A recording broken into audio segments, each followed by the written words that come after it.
G'day ladies and gentlemen, welcome to Draw with Jazza. I'm Jazza and today we're going to be talking about developing your own style.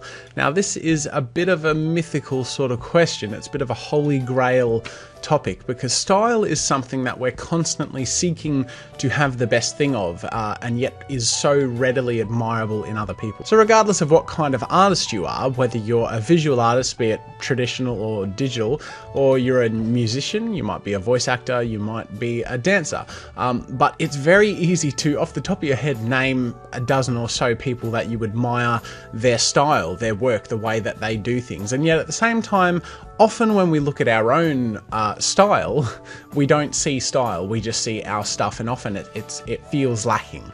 Now, in a way, that's a good thing. So I just want to preface by letting you know that that's not a terrible thing, because one of the best attributes any kind of artist can have is not feeling complacent, not feeling satisfied with where they are right now and constantly seeking to be in a place that is better, because that means that we're going to be moving, we're going to be heading in that direction. But the other thing to keep in mind too is that you have a style, and it might be difficult for you to see because we're our own worst critics, but at the end of the day we actually do have a style, and it's very likely that if you've been working on your craft for several years at least, someone who is beginning can look at your work and see a style and actually admire it in the same way that you admire other people's work. Now in this video I'm going to talk about 3 simple steps that I think of as keys to developing your own unique style. But before we get to that, I want to mention something that I thought was interesting. A while ago I put out a survey at the end of last year, and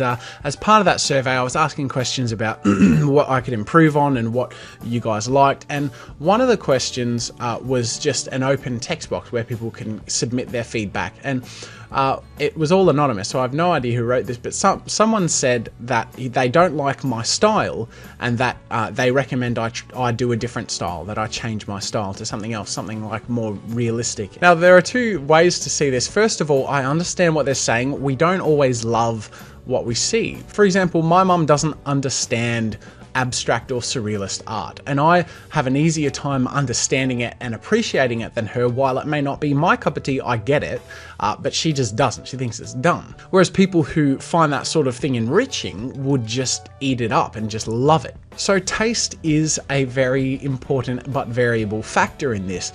Your style may appeal to some and may not appeal to others, and it's just something to keep in mind. And I should mention that while adapting your style and learning techniques of different styles is very possible, changing your style altogether is quite counterintuitive, because it's almost like our brains work in a certain way. Like my idea of creativity and my passion for cartoons and a certain style of comic-esque art is very individual to me and people who are like-minded like me.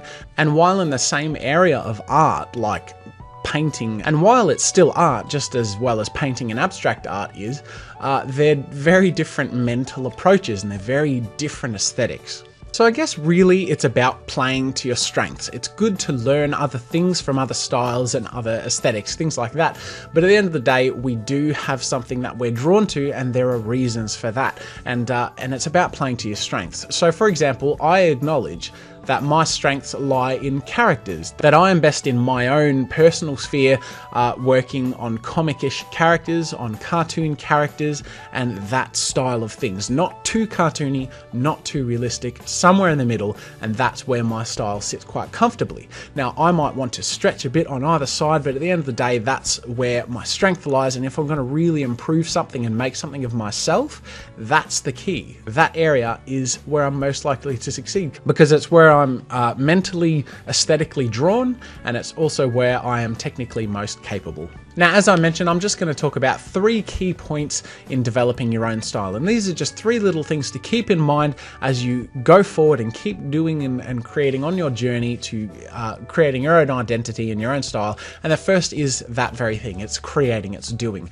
As long as you're constantly moving, you will be adapting. As long as you're constantly creating something, if you have a project you're working on, have the next one planned and have the one after that planned, and have long-term goals while you're working on current projects, and make sure you're constantly evolving and adapting, and that will make sure that you're learning new things and you're absorbing a lot around you. Now that brings me to my second point, and that is to surround yourself with the things that make you passionate. And we all know what they are. Like I said, it's easy to name just off the top of our head things that inspire us or have in the past.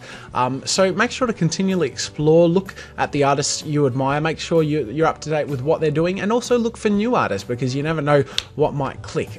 Because at the end of the day, if we're surrounding ourselves with things of a certain style in general, even though we can appreciate all broad areas of art, we tend, I bet, to linger and edge towards a certain area. So I love comic style stuff, or really cool stylistic, edgy, warped, cartoony stuff. I really like style and like that edgy feeling in drawings.